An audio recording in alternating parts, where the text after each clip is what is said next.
আমি তোমাকে কতবার করে বারণ করেছিলাম, কত করে নিষেধ করেছিলাম, এই প্রভু রামচন্দ্রের সঙ্গে তুমি বিরোধ করো না। তুমি আমার কোনো কথাই শুনলে না প্রভু। তাই আজ আমার ইন্দ্রজিতের মৃত্যুর কারণ শুধু তুমি। মন্দোদরী বলছে, ওগো প্রভু, এখনো সময় আছে, ফিরিয়ে দাও এই রামের সীতারামকে। কারণ কি জানো প্রভু, আমি শুনেছি ওই রাম নাকি মনুষ্য নয়, সে যে গোলকের হরি। আর সীতা মাতা নাকি মানবী নয়, সে যে রাজরাজেশ্বরী। তাই রামের সীতারামকে দিয়ে তুমি ধরো রামের পান। দয়া করে প্রভু রাম যদি তোমার ওই স্বর্গে দিয়ে যায়।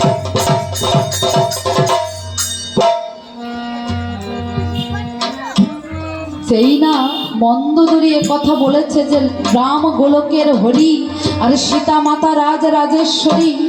রাবণ কি করেছে? অপলক দৃষ্টিতে তাকিয়ে আছে ওই মন্দোদরীর দিকে। তার দুটি নয়ন জলে ভেসে যাচ্ছে। ও মন্দোদরী,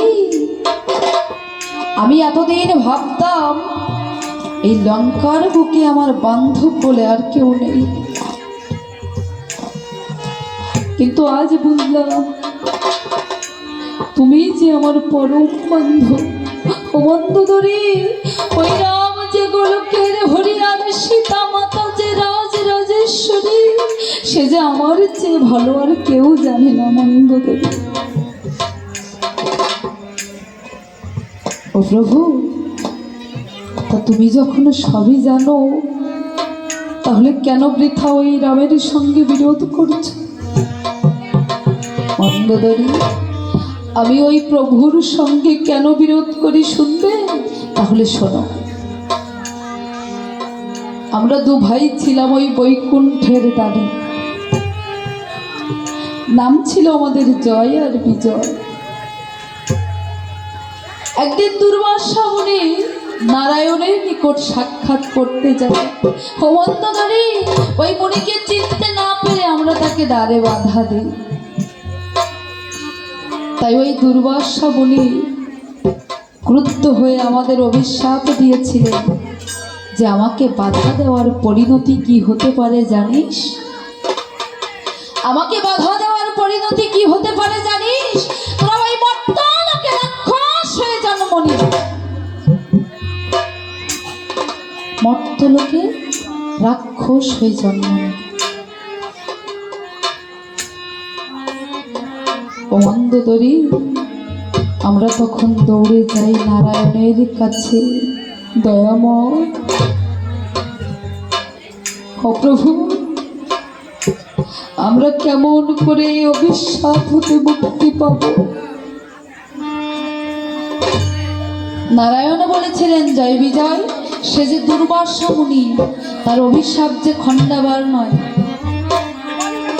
তবে তোমাদের মুক্তির দুটি পথ আছে, একটি হলো শত্রু ভাবে আর একটি হলো মিত্র ভাবে। ওই মর্ত্যলোকে রাক্ষস হয়ে জন্ম নেওয়ার পর তোমরা যদি আমার সঙ্গে শত্রু ভাবাপন্ন আচরণ করো, তাহলে 3 জন্ম পরে আমাকে পাবে। আর ওই মর্ত্যলোকে রাক্ষস হয়ে জন্ম নেওয়ার পর তোমরা যদি আমার সঙ্গে মিত্র ভাবাপন্ন আচরণ করো, তাহলে 7 জন্ম পরে তবে যদি আমার দেখা মেলে।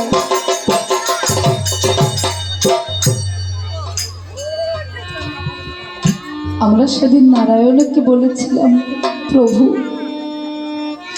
শত্রু হলে যদি তোমাকে 3 জন্মে পাই, আমরা মিত্র হতে চাই না। আমাদের বহিরঙ্গে থাকবে শত্রুতা, কিন্তু অন্তরে থাকবে ভক্তি।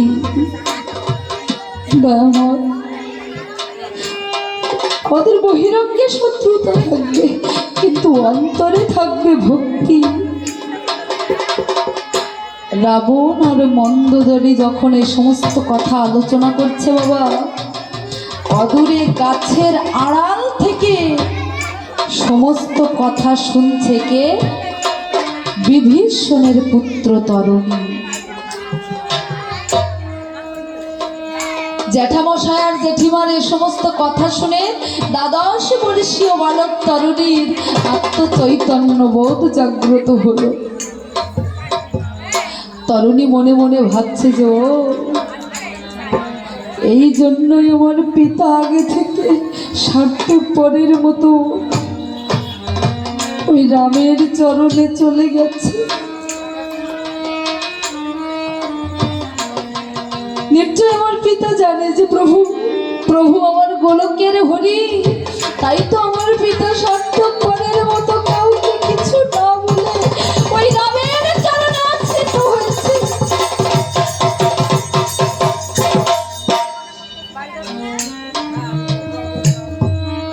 দ্বাদশ বর্ষীয় বালক তরুণীর আত্মচৈতন্য বোধ জাগ্রত হল।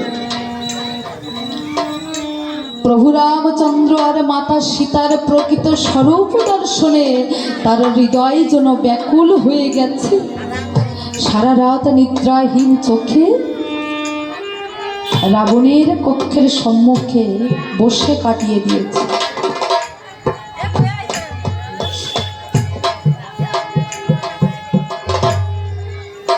রাবণ রাজা প্রভাতে নিদ্রা ত্যাগ করে যখন ঘর থেকে বাইরে বেরিয়ে এসেছে, তরুণীকে দেখে বলছে, কি পুত্র তুমি এখানে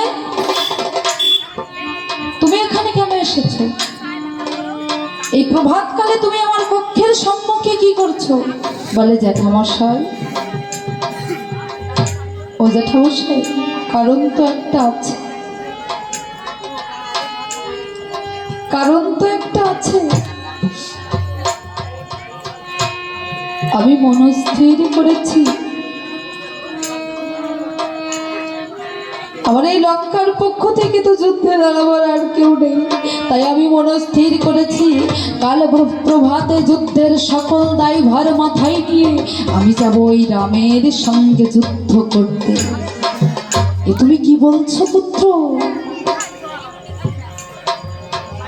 তুমি কি বলছো? আমি তোমাকে কিছুতেই যুদ্ধে যেতে দেব না। ওরে বাবা, যুদ্ধ তো আর কোনো খেলার মাঠ নয়। জ্যাঠামশাই, আপনি এমন করে কেন বলছেন? আমি কি যুদ্ধ করতে পারি না? আমি কি যুদ্ধ করতে পারি না? আমি তো শুনেছি শিশুকালে প্রভু রামচন্দ্র নাকি তারকা রাক্ষসীকে বধ করেছিলেন।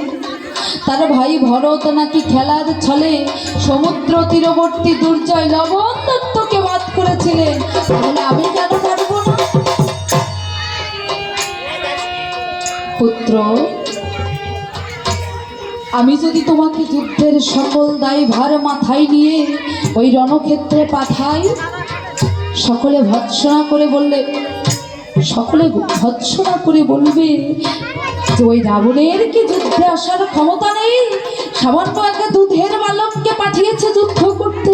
বলো তো পুত্র, এটা আমার জন্য লাঞ্ছনা নয়, অপমান নয়? আমি তোমাকে কিছুতেই যুদ্ধে যেতে দেব।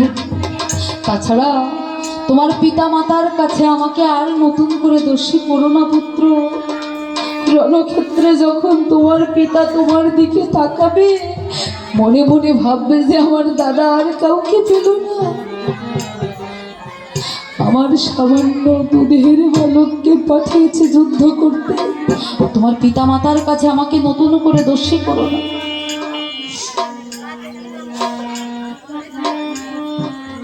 দেখুন মা, কত বড় ভক্ত। বহিরঙ্গে শত্রুতা, কিন্তু অন্তরে ভক্তি।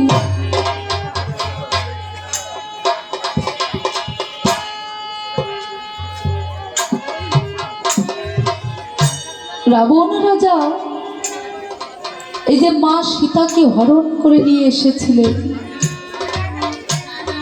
আচ্ছা বলুন তো, এটা কি আমার প্রভু জানতেন না? তাকে তাকে তো আমরা ভগবান বলি, তিনি তো অন্তর্যামী ভগবান। তো তিনি কি জানতেন না যে মা সীতাকে কে হরণ করে নিয়ে গেছে? মা সীতাকে কে হরণ করে নিয়ে গেছে তিনি ভগবান হয়ে জানতেন না? তবুও সমুদ্র তীরবর্তী মৃতপ্রায় জটায়ু পাখির মুখে শুনে তারপর প্রভু আমার এসেছেন লঙ্কায়। কেন? লঙ্কার পাপী তাপীদের উদ্ধার করার জন্য। এ সবই যে আমার ওই ভগবানেরই লীলা। না হলে ভগবানকে নাক পাশে বন্দি করতে পারবে কেউ? এটাও যে তার লীলা। তিনি যে প্রত্যেক যুগেই লীলা করেছেন বাবা, তার ইশারা ব্যতীত কোনো কিছুই হয় না। প্রত্যেক যুগেই তিনি লীলা করেছেন। সত্য যুগে লীলা করেছেন, ত্রেতা যুগে, দাপর যুগে, কলি যুগে, সব যুগেই ওই ভগবানের লীলার বিচরণ। তিনি বিশ্ব ব্রহ্মাণ্ড নিয়ে খেলছেন। ওমা, তিনি বিশ্ব ব্রহ্মাণ্ড নিয়ে সদা সর্বদা খেলছেন। তাই তো কাজী নজরুল ইসলাম বললেন, খেলিছ এ বিশ্ব লয়ে বিরাট শিশু আন মনে খেলিছ। দেখতে তুমি শিশু বটে, কিন্তু স্বরূপটা তোমার বিরাট। দেখতে তুমি শিশু বটে, স্বরূপটা তোমার বিরাট। কিন্তু একজন ভক্তের নিকটে তুমি শিশু হয়ে থাকো, তাই না বাবা? ভক্তের কাছে ভগবান কিন্তু শিশু হয়ে থাকেন। তাই ভগবানের মুখমণ্ডলে গোটা বিশ্ব ব্রহ্মাণ্ড দেখেছিলেন কে?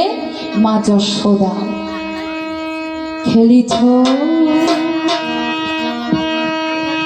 এ বিশ্ব লয়ে বিরাট শিশু আনো মনে খেলি। এ বিশ্ব লয়ে বিরাট শিশু আনো মনে খেলিছ। তোমার খেলাটা কি?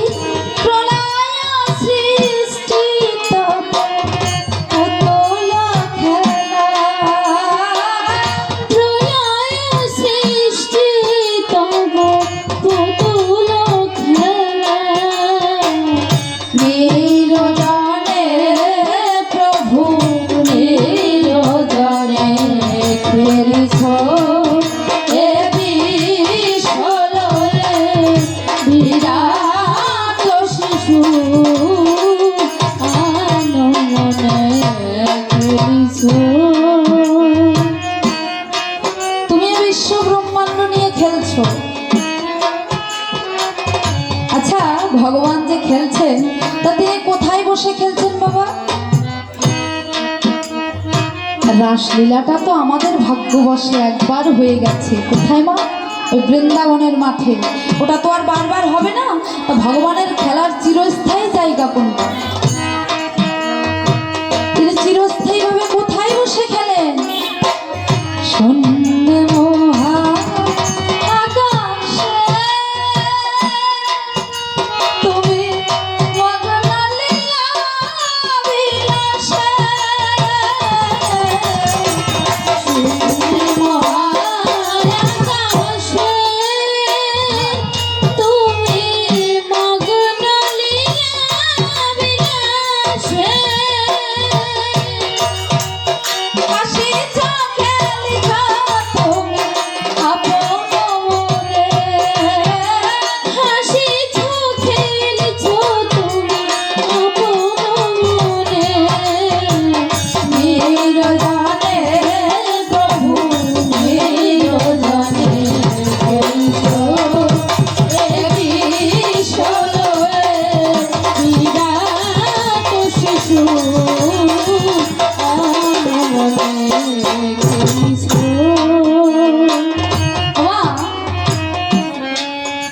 ভগবান যে খেলছেন তা তার খেলনা কোনগুলো বলেন তো? আমরা তো ছোটবেলায় অনেক কিছু নিয়ে খেলেছি। ছোট ছোট বাচ্চা ছেলেরা ক্রিকেট নিয়ে খেলে, ফুটবল নিয়ে খেলে, কত খেলনা রয়েছে আমাদের। ভগবানেরও তো ঠিক তেমনি খেলনা রয়েছে। ভগবানের খেলনা কোনগুলো? তারকার বিশ্বসী খেলনা তব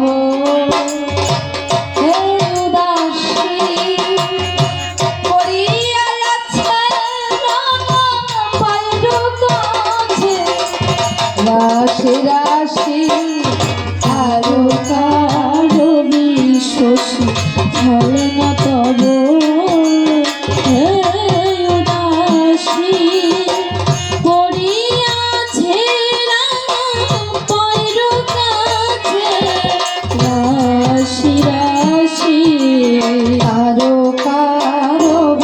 শশী খেলনা তব রাশি করিয়াছে পায়ের কাছে রাশি রাশি নিত্য তুমি হে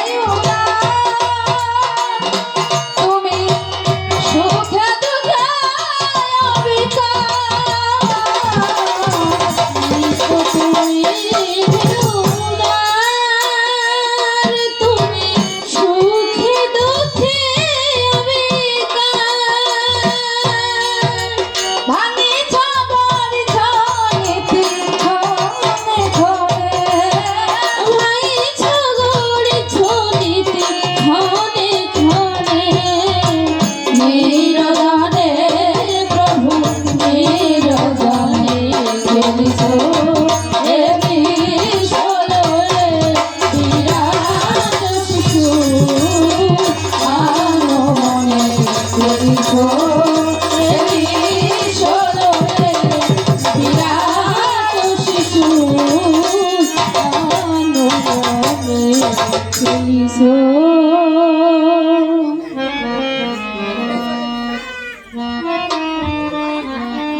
তাই এই যে প্রভু রামচন্দ্র মা সীতাকে উদ্ধার করার জন্য লঙ্কা এসেছে, এটাও যে তার লীলা। তিনি মূলত এসেছেন লঙ্কার পাপী তাপীদের উদ্ধারের লাগি। তাই আজ রাবণ রাজা মনে মনে চিন্তা করছে যে তাই তো আমি যে আমার লঙ্কার পাপী তাপীদের উদ্ধারের লাগি এই মহান ব্রতে ব্রতী হয়েছি, আমার সে ব্রত তো এখনো পূর্ণ হয়নি। কারণ আমার বংশের শেষ সম্বল তরুণী যে এখনো বেঁচে আছে। কিন্তু পুত্র, আমি তোমাকে কিছুতেই যুদ্ধে যেতে দিতে পারি না পুত্র। আমি কেমন করে তোমায় যুদ্ধে যেতে দেব?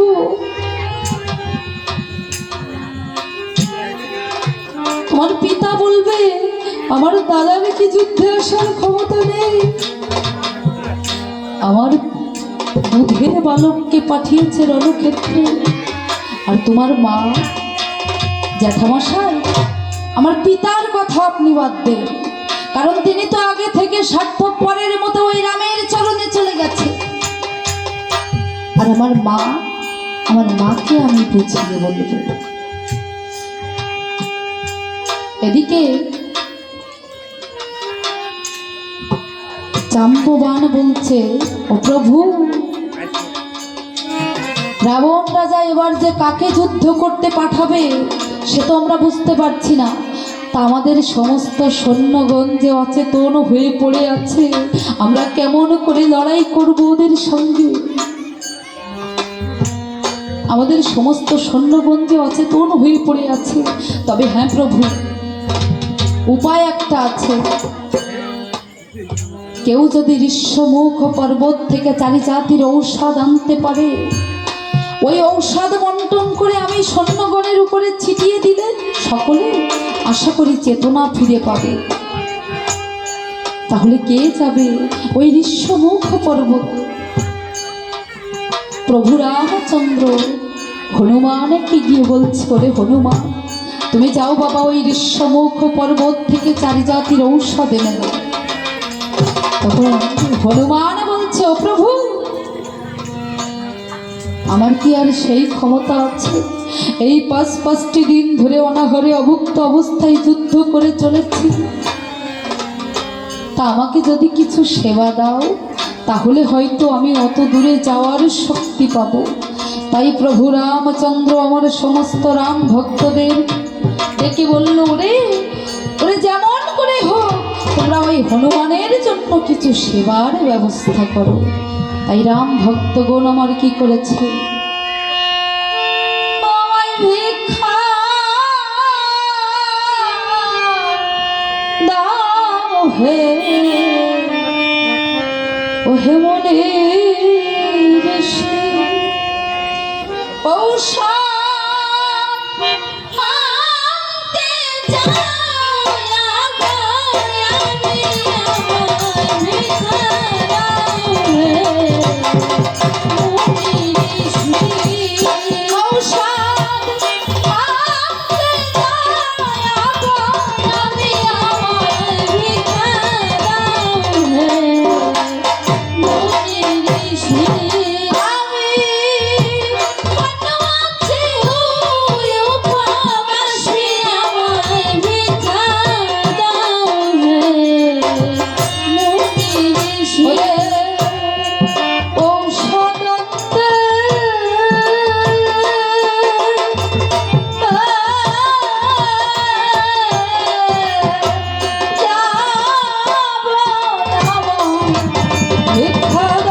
পরে 10টা